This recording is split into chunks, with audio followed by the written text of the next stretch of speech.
আজকের গল্প বৃষ্টিধারা। গল্পটি লিখেছেন লেখিকা শ্রেয়া দাস। আপনাদের সাথে রয়েছি আমি সায়ম। আমি সুরজিতা। Season 2 episode 4।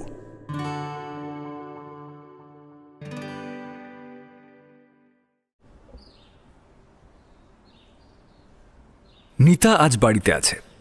বৃষ্টিকে এই অবস্থায় একা ফেলে ও কলেজে যাবেই না। ফোনে সুচেতনকে সবটা বলার পর ও চিন্তায় পড়ে গিয়েছিল। বৃষ্টি এখনো কিছু বলেনি নিতাকে।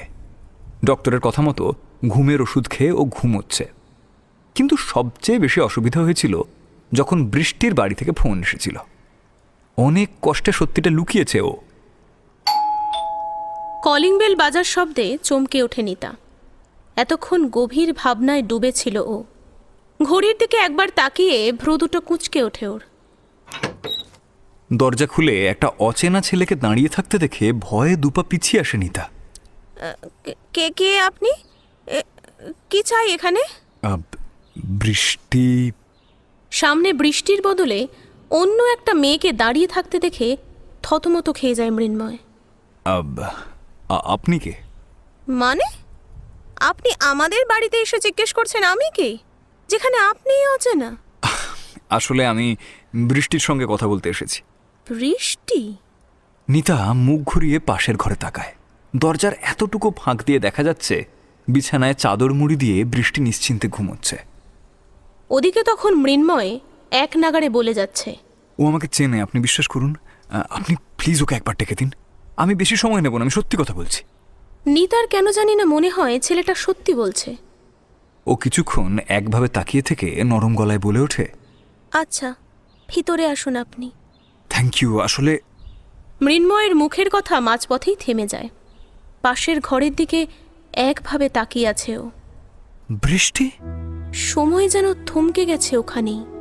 নিজের বুকের ধুকপুকুনি ও যেন নিজেই শুনতে পাচ্ছে। চারপাশের সবকিছু অদৃশ্য, শুধু ফ্যানের হালকা হাওয়ায় উড়ে চলা পর্দার ফাঁক দিয়ে বিছানায় শুয়ে থাকা বৃষ্টিকে দেখা যাচ্ছে। মৃন্ময়ের চোখ দুটো সেখানেই আটকে যায়। বৃষ্টি! মৃন্ময় ছুটে যায় ঘরের ভিতর। নিতা ওকে আটকানোর চেষ্টা করে। আরে কি করছেন আপনি? মৃন্ময় থমকে যায় বৃষ্টির অবস্থা দেখে। চোখের সামনেটা ক্রমশ ঝাপসা হয়ে আসে। পাশের টেবিলে থাকা ওষুধের পাতাগুলোর দিকে একবার তাকিয়ে দেখে, তারপর ফিরে তাকায় বৃষ্টির দিকে। দু ফোঁটা জল গড়িয়ে পড়ে ওর চোখ দিয়ে। বৃষ্টির একটা হাত খুব যত্নে নিজের হাতের তালুতে নেয় মৃন্ময়। একভাবে বৃষ্টির মুখের দিকে কিছুক্ষণ তাকিয়ে থেকে ওর খোলা চুলের মাঝে ধীরে ধীরে আঙুল বুলিয়ে দিতে থাকে। কি করে এমন হলো ওর? মৃন্ময়ের কথায় নিজের হুঁশে ফেরে নিতা। এতক্ষণও অবাক হয়ে ছেলেটার কাজকর্ম দেখছিল, কিন্তু প্রশ্নটা শুনে মুহূর্তে চোখের সামনে কালকের দৃশ্য ভেসে ওঠে। সেই বৃষ্টির চিৎকার, রক্ত, ইঞ্জেকশন, জ্ঞান না ফেরা। উফ! রাগে দাঁতে দাঁত চেপে ধরে ও। মৃন্ময়ের হাত ধরে টেনে ওই ঘর থেকে বাইরে নিয়ে এসে দরজা ভেজিয়ে দেয়। এই প্রশ্নটা তো আমার করার কথা।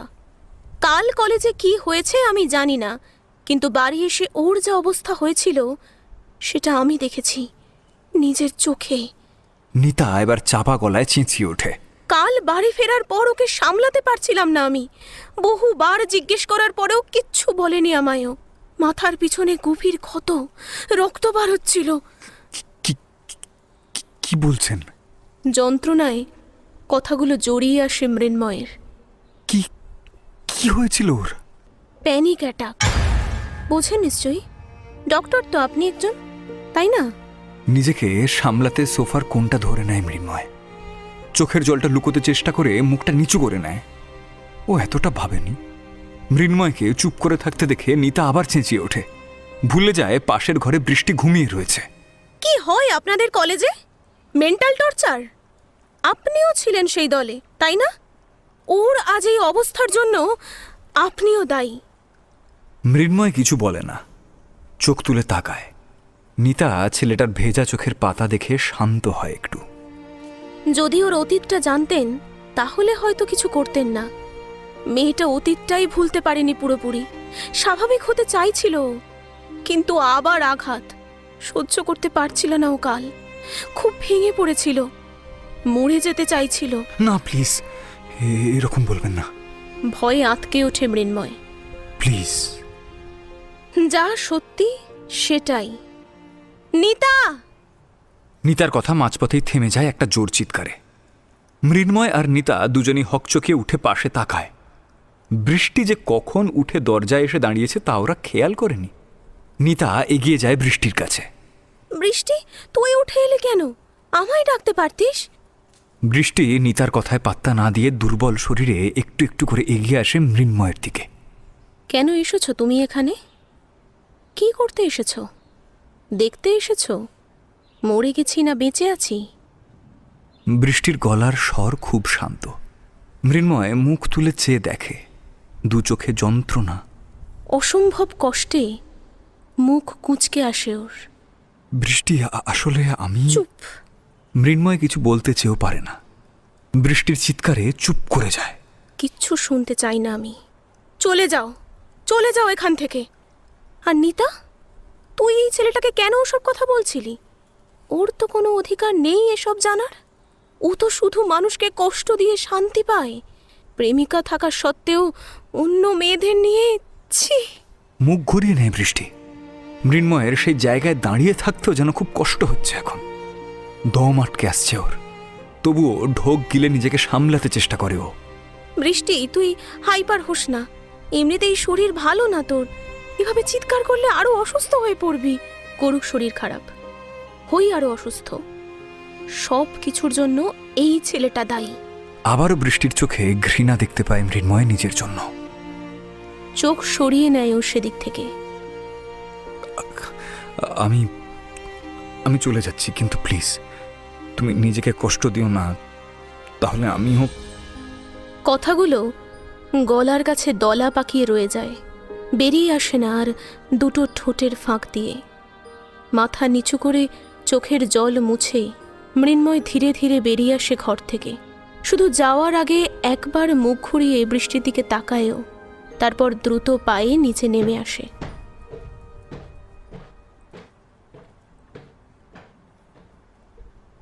মৃন্ময় চলে যেতেই দুহাতে মুখ ঠেকে সোফায় বসে পড়ে বৃষ্টি।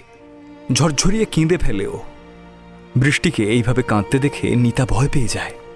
বৃষ্টি, কি হয়েছে বাবু? কাঁদছিস কেন? নিতা এক হাতে আগলে নেয় ওকে। বৃষ্টি নিতার ঘাড়ে মাথা রেখে হেঁচকি তুলতে থাকে। কষ্ট হচ্ছে, ভীষণ কষ্ট হচ্ছে। কেন জানি না, ভীষণ কষ্ট হচ্ছে।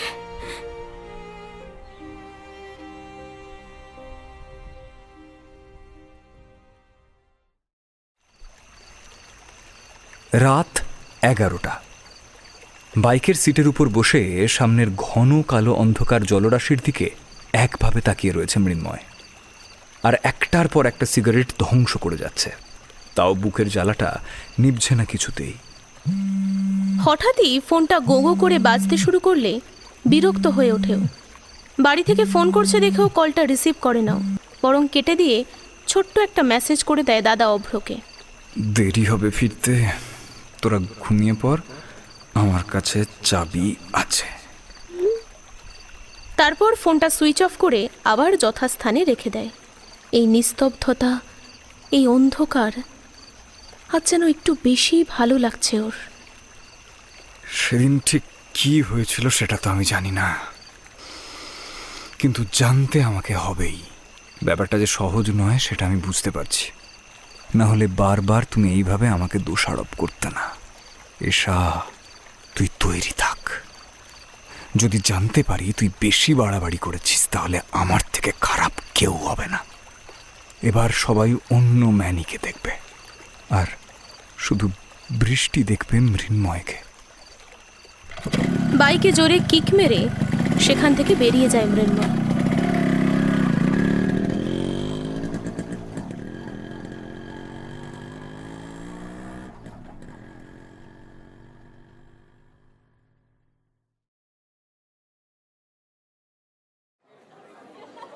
তিনতলার ফার্স্ট ইয়ারের ক্লাস। সবে অ্যানাটমির ক্লাস নিয়ে বেরোলেন শ্রীকান্ত স্যার। মৃন্ময়, যশ আর রিক বাইরে দাঁড়িয়েছিল। উনি বেরোতেই সোজা ভিতরে এসে ঢুকলো তিনজনে।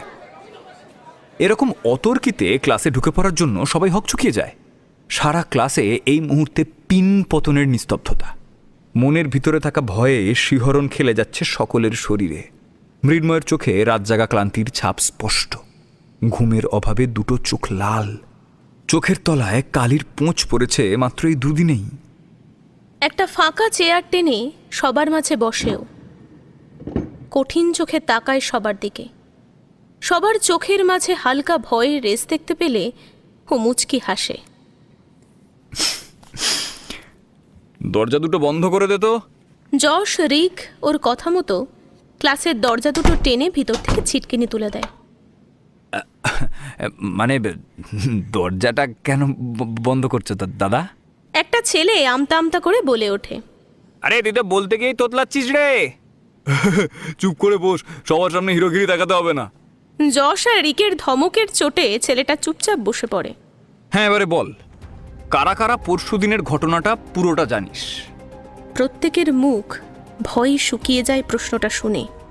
মৃন্ময় সবার দিকে তীক্ষ্ণ দৃষ্টিতে একবার করে চোখ বোলায়। যে সবটা জানিস একমাত্র সেই হাত তুলবি। এই যে তুই ওঠ তো। ওই যে মেয়েটা, ওঠ না, দেখতে পাচ্ছিস না আমাকে? বুঝতে পেরেছিস তো? ওঠ। কোণার দিকে বেঞ্চে ভয়ে জড়সড় হয়ে বসা একটা মেয়ের দিকে চোখ পড়ে মৃন্ময়ের। ধীরে ধীরে উঠে দাঁড়ায় সে। কি নাম তোর? মৃন্ময় ওর দিকে ঘুরে বসে, চোখ ছোট করে তাকিয়ে থাকে একভাবে। মেয়েটার স্বর ভয়ে কেঁপে ওঠে। তিথি। নে তিথি, শুরু কর। অনেকক্ষণ ধরে উসফুস করছিস, এবার বল। কি বলবো? মৃন্ময়ে চেয়ারে হাত পা তুলে গালে হাত রেখে বসেছিল, কিন্তু তিথি সংকোচ বোধ করছে মৃন্ময়কে দেখে। চোখ নামিয়ে নিচ্ছে বারবার। কি বলবো আমি? কি বলবে তুমি? এইটা বলো না যে তুমি কিচ্ছু জানো না। তুই সবটা জানিস। বাকিগুলোর মুখ দেখে মনে হচ্ছে ওরা সত্যি বলবে না। তুই অন্তত সত্যিটা বল। তিথি কিছুক্ষণ চুপ করে থাকে, তারপর আস্তে আস্তে সেদিনের সব ঘটনা বলতে শুরু করে। কথাগুলো শুনতে শুনতে মৃন্ময়ের হাতের মুঠো শক্ত হয়ে আসে। রাগে চোখ জ্বলে ওঠে, গলার শিরাগুলো স্পষ্ট হয়ে ওঠে ওর। কবিতা তথাগত অর্ণব রায়া শিয়া, সামনে আয়। চাপা গলায় চেঁচিয়ে ওঠে মৃন্ময়। সবাই ভয়ে কুঁকড়ে যায় ওর চিৎকারে। আমি একই কথা বারবার বলতে পছন্দ করি না। অর্ণব শিয়াদের গলা শুকিয়ে আসে, ভয়ে মুখ চুপসে যায়। উঠে দাঁড়ানোর সময় পা দুটো কেঁপে ওঠে ওদের। বৃষ্টিকে নিয়ে বাকিদের মধ্যে গুঞ্জন হলেও সেদিন এই পাঁচজনের কথা যেন বেশি করে লেগেছিল সবার কানে। কিন্তু ওদের যে ম্যানির মুখোমুখি দাঁড়াতে হবে এটা ভুলেও ভাবতে পারেনি ওরা। চল একটা গেম খেলি। তোরা তিনজন যেহেতু মেয়ে, তাই তোদের খেলাটা একটু অন্যরকম হবে। মৃন্ময় জানলা দিয়ে বাইরে তাকায়। বর্ষাকালেও রোদের তাপে বাইরের শহর তেতে পুড়ে যাচ্ছে। হ্যাঁ রে রিক, ওয়েদার কি বলছে? বৃষ্টি হবে? না, কোনো চান্সই নেই, তবে হালকা মেঘ করে আসলেও আসতে পারে। রিকের কথায় মুচকি হাসে মৃন্ময়। সো গার্লস, নিজেদের জুতোগুলো খুলে ফেলো। মৃন্ময়ের কথায় চমকে ওঠে সকলে। কবিতা, রায়া, শিয়া ভয়ে আরও আঁটোসাঁটো হয়ে দাঁড়ায়। ওদের ভয় পেতে দেখে মৃন্ময় বাঁকা হেসে আরও ঝুঁকে আসে ওদের দিকে।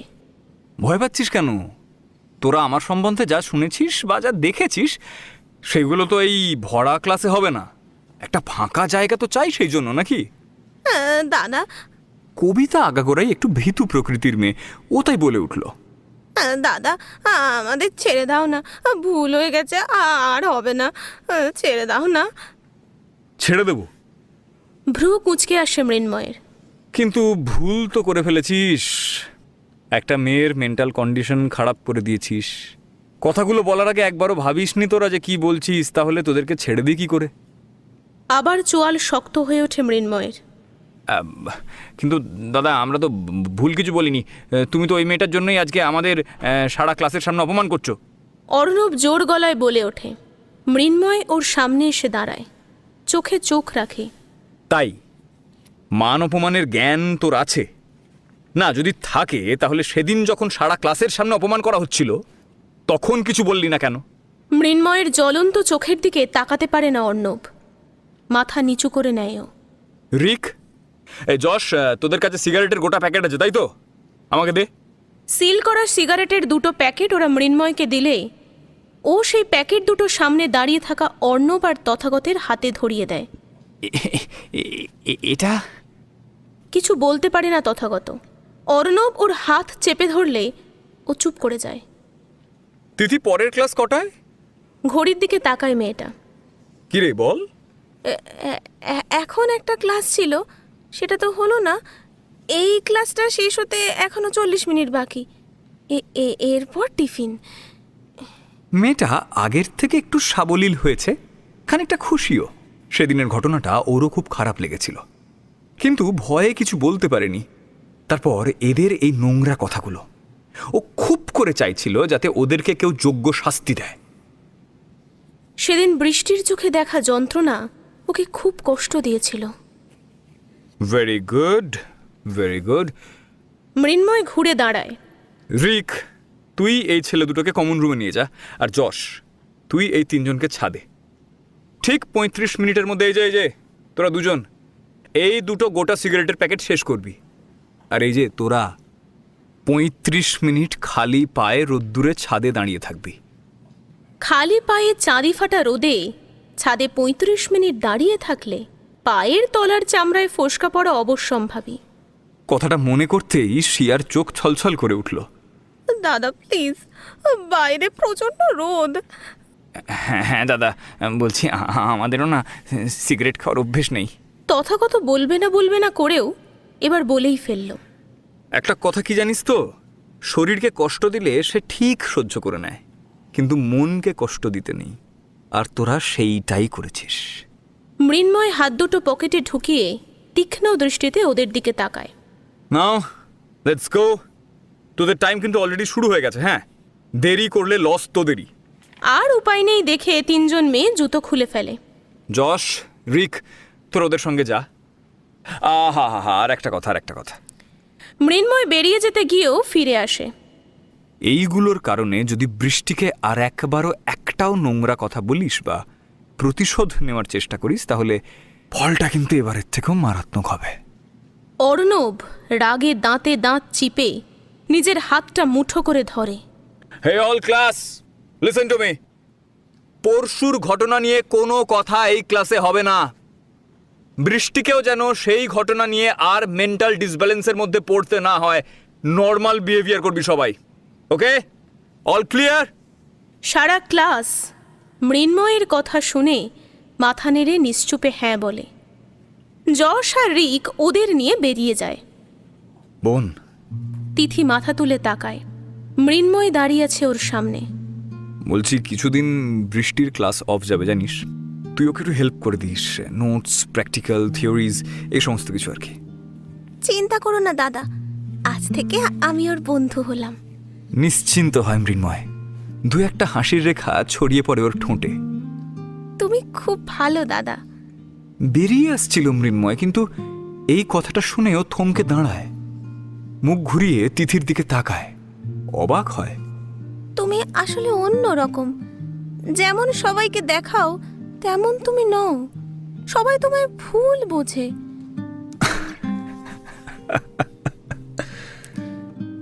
তিথির কথায় যন্ত্রণার হাসি ফুটে ওঠে মৃন্ময়ের ঠোঁটে।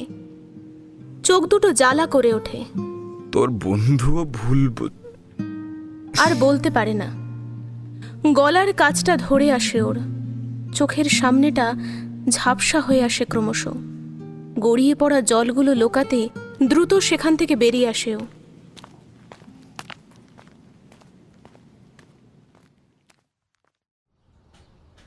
35 মিনিট হয়ে গেছে। নাও এবার ওই জলে ভেজা জায়গায় গিয়ে পা দুটোকে ঠান্ডা করো। যশের বলার সাথে সাথে তিনজনে প্রায় ছুটে এসে সেই ভেজা জায়গায় দাঁড়ায়। কিন্তু কয়েক সেকেন্ডের ব্যবধানে তিনজনেই ছিটকে সরে আসে। পায়ের তলা দুটো জ্বলে যাচ্ছে ওদের। কি বুদ্ধি! এই বুদ্ধি নিয়ে নাকি ডাক্তার হবে এরা। যশের ব্যঙ্গাত্মক কথায় তিনজনেই ফুঁসে ওঠে, কিন্তু কিছু বলতে পারে না। এতক্ষণ রোদে দাঁড়িয়ে পায়ের তলা জ্বলে গেলেও এতটা যন্ত্রণা হচ্ছিল না যতটা এখন এই মুহূর্তে হচ্ছে। ঠান্ডা জলে পা দেওয়ার পর একটা মিনিটও ওরা দাঁড়িয়ে থাকতে পারছে না। তুমি বললে কেন জলে ভেজা জায়গায় গিয়ে দাঁড়াতে? ইচ্ছা করে বললে, তাই না? সিয়া এবার চেঁচিয়ে ওঠে। রাগে আর এতক্ষণ রোদে দাঁড়িয়ে থেকে ওর সাদা ত্বক টকটকে লাল হয়ে গেছে। যশ উত্তর দিল, যা বাবা, আমি বললাম বলেই তোমরা চলে যাবে? মেডিকেল নিয়ে পড়ছো অথচ সায়েন্সটাই জানো না। যশ মুখ ঘুরিয়ে সিঁড়ি দিয়ে নিচে নামতে থাকে। কবিতা, রায়া, সিয়া তিনজনের সিঁড়ির উপরে বসে দুটো পায়ের তলায় হাত দিয়ে চেপে ধরে যন্ত্রণা কমানোর চেষ্টা করছে। পায়ের তলায় লাল লাল ছোপ পড়ে গেছে। আঙুল দিয়ে জায়গাটা স্পর্শ করতেই রিরি করে জ্বলে উঠছে ওদের গোটা শরীর। উফ, কি ব্যথা করছে! পা ফেলতেই পারছি না, হাঁটবো কি করে? রায়া যন্ত্রণায় কুঁকিয়ে ওঠে। ইউজলেস ছেলে একটা!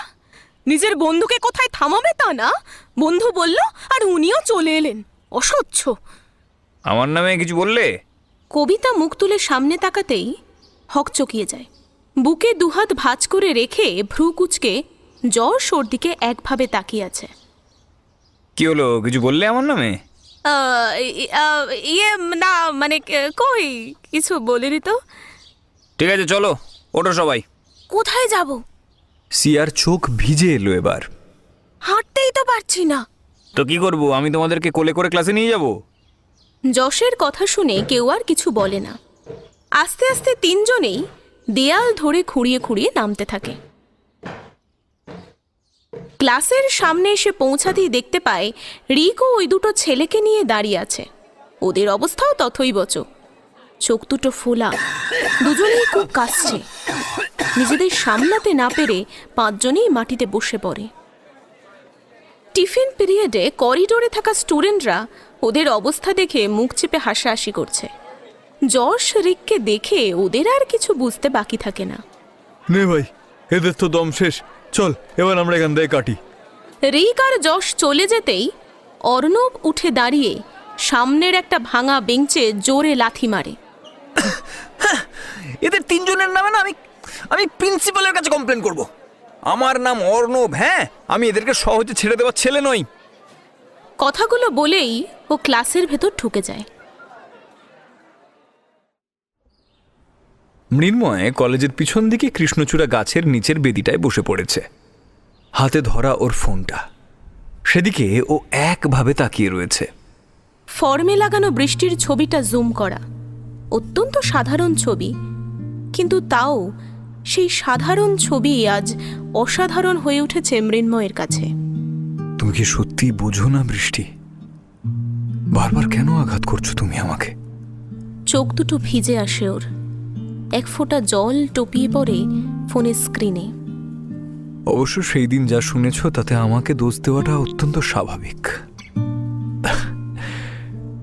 কিন্তু তুমি যখন জানো এসা তোমার উপর মিথ্যে দোষারোপ করছে, তখন কেন তুমি কিছু বললে না? চঞ্চল হয়ে ওঠে মৃন্ময়। মনের ভিতর অনেক প্রশ্ন আঁকিবুকি কেটে যায়, যার উত্তর জানা নেই ওর। আনমনেই বলে ওঠে, কবে তুমি সুস্থ হবে বৃষ্টি? কবে আবার তোমায় দেখতে পাবো? অনেক কিছু যে বলার আছে তোমাকে, তুমি শুনবে তো?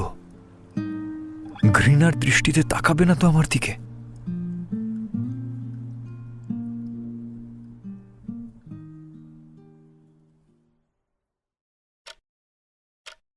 রাত এখন অনেকটাই গভীর। ক্লান্ত শহর ঘুমিয়ে পড়লেও ঘুম নামেনি বৃষ্টির চোখে। বিছানায় শুয়ে এপাশ ওপাশ করছে ও। প্রচণ্ড অস্থির লাগছে ওর। মাথার পিছনের শুকিয়ে আসা ক্ষতের ব্যথাটা এখনও সামান্য হলেও আছে। হালকা টান পড়লেই কেমন যেন টনটন করে উঠছে জায়গাটা। পাশ ফিরে শুয়ে ফোনের আলোটা জ্বালিয়ে দেখে নেয় একবার। রাত 1:35। ধীরে ধীরে চাদর সরিয়ে উঠে পড়ে বৃষ্টি। দরজাটা খুলে বাইরে বেরিয়ে এসে ব্যালকনিতে দাঁড়ায়। আকাশের ছেঁড়া ধূসর ঘন কালো মেঘের মাঝখান দিয়ে উঁকি দিচ্ছে আবছা ধূসর আধ খাওয়া চাঁদ। তার ম্লান আলো ছড়িয়ে পড়েছে আনাচে কানাচে। খানিক আগে হওয়া বৃষ্টির ছাঁটে ব্যালকনিটা এখনো ভেজা। ঠান্ডা হাওয়া বইছে হালকা। সেই হাওয়ায় মিশে আছে ভেজা মাটির গন্ধ, একটা অদ্ভুত মন ভালো করা গন্ধ। বারবার না চাইতেও বৃষ্টির চোখ চলে যাচ্ছে তার হাতের ফোনটার দিকে, যেন খুব করে কোনো কিছুর অপেক্ষা করছে ও, কিন্তু কিসের অপেক্ষা করছে তাও নিজেও জানে না। হঠাৎই হাতের ফোনটা বেজে উঠল।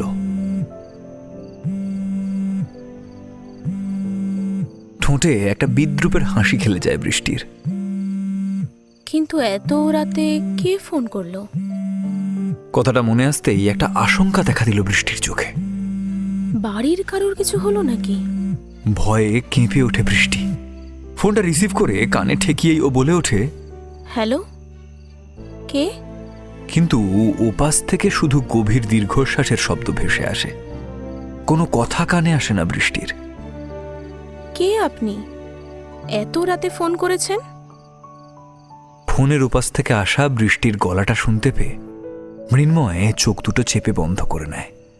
একটা গভীর প্রশান্তি অনুভব করে। ওর ঠোঁটে হাসি ফুটে ওঠে। কিছু বলতে চেয়েও বলতে পারে না ও। যদি বৃষ্টি ওর গলা শুনে বুঝে ফেলে তাহলে তাহলে আবার ওর উপর রাগ করবে। চুপিসারে অচেনা ব্যক্তি হয়ে ফোনে কথা বলার অধিকারটাও ও হারিয়ে ফেলবে হয়তো। আরে কি আশ্চর্য, রাত বিরাতে ফোন করেছেন অথচ কথা বলছেন না। বৃষ্টির রাগী গলাটা শুনে মৃন্ময়ের মনটা বেয়াদপি করতে চাইল যেন। ও ঠোঁট কামড়ে ধরে এগিয়ে গেল ঘরে থাকা অডিও স্পিকারের দিকে। খুব লো ভলিউমে একটা গান বাজিয়ে দিল, যাতে নিজের অস্তিত্বের কথা সামান্য হলেও বৃষ্টিকে জানিয়ে দিতে পারে ও। রেগে বিরক্ত হয়ে ফোনটা কেটে দেওয়ার আগেই ওপাশ থেকে মৃদু সুরে গানের কটা লাইন বেজে উঠল। বৃষ্টির বুকটা কেমন ধরাস করে উঠল।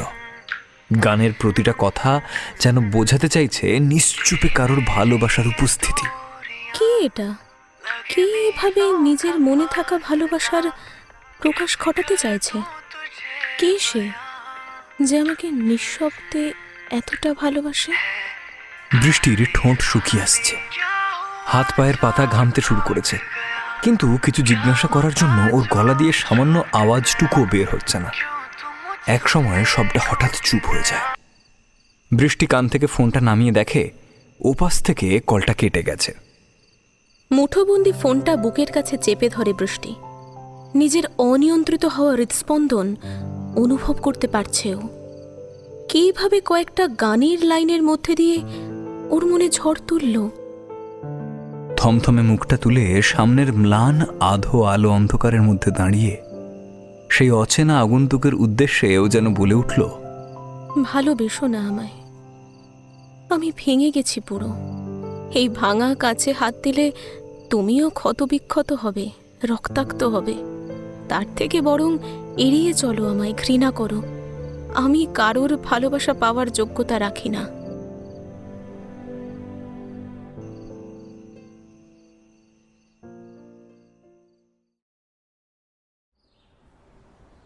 আজ প্রায় 5 দিন পর কলেজে পা রাখল বৃষ্টি।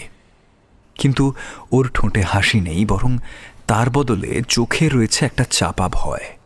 আবার যদি কেউ ওকে আঘাত করে, আবার যদি কেউ অপমান করে ওকে সবার সামনে।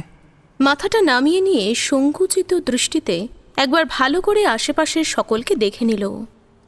মনের ভিতরের চাপা ভয়টা কাটাতে গুটি গুটি পায়ে এগিয়ে চলল কলেজের বিল্ডিংটার দিকে। বৃষ্টি জানে না ক্লাসে ওকে দেখে সবাই কেমন রিয়্যাক্ট করবে। 3 তলার ক্লাসের সামনে এসে দাঁড়াতেই একটা পিন পতনের নিস্তব্ধতা ছড়িয়ে পড়ল সারা ক্লাস জুড়ে। ভিতরের সমস্ত চোখ জোড়া একভাবে ওর দিকে তাকিয়ে রয়েছে। ভয়ে নিজেকে কিছুটা গুটিয়ে নেয় বৃষ্টি। চোখ দুটো নিচের দিকে ধাবিত হয়। এই বোধ হয় আবার কেউ ওকে ঠেস দিয়ে কোনো কথা বলবে, এই ভয়ে ওর মনটা আবার তেঁতো হয়ে ওঠে। একটা সংকোচ বোধ আষ্টে পৃষ্ঠে ওকে জড়িয়ে ধরে। দূর থেকে বৃষ্টির গতিবিধির সবটাই লক্ষ্য করছে একজন। আজ এতগুলো দিন পর বৃষ্টিকে দেখে তার ঠোঁটের কোণেও হাসির ঝিলিক উঁকি মারছে। তিথি এবার বৃষ্টির সামনে এগিয়ে আসে। ওর হাত ধরে হালকা টান দেয় মেয়েটা। ওই বাইরে দাঁড়িয়ে আছিস যে, ভিতরে আয়। বৃষ্টি অবাক চোখে তাকায় ওর সামনের মেয়েটার দিকে। কে এই মেয়েটা? ততক্ষণে তিথি ওকে টেনে নিয়ে আসে ক্লাসের ভিতরে। বস এখানে, আজ থেকে আমার পাশে বসবি। একটা ঘোরের মধ্যে রয়েছে যেন বৃষ্টি। ও তিথির মুখের দিকে তাকায়। বলছি বস এখানে। তিথির কথায় হালকা হেসে বসে পড়ে বৃষ্টি। একবার আলতো করে মাথা ঘুরিয়ে সবার দিকে তাকায়। কেউ ওর নামে কিছু বলছে কি না, সব যেন কেমন চুপচাপ। সবাই নিজের কাজে ব্যস্ত। সেদিনের ওই ঘটনার প্রভাব যেন কারোর মধ্যেই আর নেই। তিথি মুচকি হেসে লক্ষ্য করছে ওর পাশে বসা মেয়েটাকে। এই মুহূর্তে ও কি ভাবছে সেটা ও বুঝতে পারছে, তাই চাপা গলায় ফিসফিসিয়ে বলে ওঠে, কি রে, এটা দেখছিস যে তোর নামে কেউ কিছু বলছে কি না? কথাটা শুনে হকচকিয়ে ওঠে বৃষ্টি। তা দেখে ফিক করে হেসে ফেলে তিথি। কেউ তোর নামে আজ কিচ্ছু বলছে না, আর বলবেও না। মিনমিনে গলার স্বরে অবাক হওয়ার সুরও যেন মিশে রয়েছে। এটা কি করে সম্ভব? সবই সম্ভব। কেউ একজন আছে বুঝলি, যে তোর বদনাম একদমই সহ্য করতে পারে না, তোর জন্য সবার সাথে লড়তে পারে। কথাটা শুনে বৃষ্টির ভ্রু দুটো খানিক কুঁচকে ওঠে। আমি তিথি, তোকে কি বলে ডাকবো? বৃষ্টি না ধারা? তুই কি করে? বৃষ্টির অবাক হওয়া মুখের দিকে তাকিয়ে তিথি হেসে ওঠে। সেদিন যে ভরা ক্লাসের মধ্যে নিজের নামটা জোর গলায় বললি, সেটা ভুলে গেছিস? সেই দিনের ঘটনা মনে পড়তেই বৃষ্টির মুখটা আবার ছোট হয়ে আসে। একটা অপ্রত্যাশিত যন্ত্রণায় চিনচিন করে ওঠে ওর গোটা শরীর। তিথি বৃষ্টিকে চুপ করে যেতে দেখে বুঝতে পারে নিজের ভুলটা। দাঁত দিয়ে জিভ কাটে। সরি, মানে আমি তোকে মনে করাতে চাইনি, আসলে মুখ ফুসকে বেরিয়ে গেছে। It's okay, I am fine. একটা যন্ত্রণার হাসি হাসে বৃষ্টি। তিথি ঠোঁট চিপে মুখ নাবিয়ে নেয়।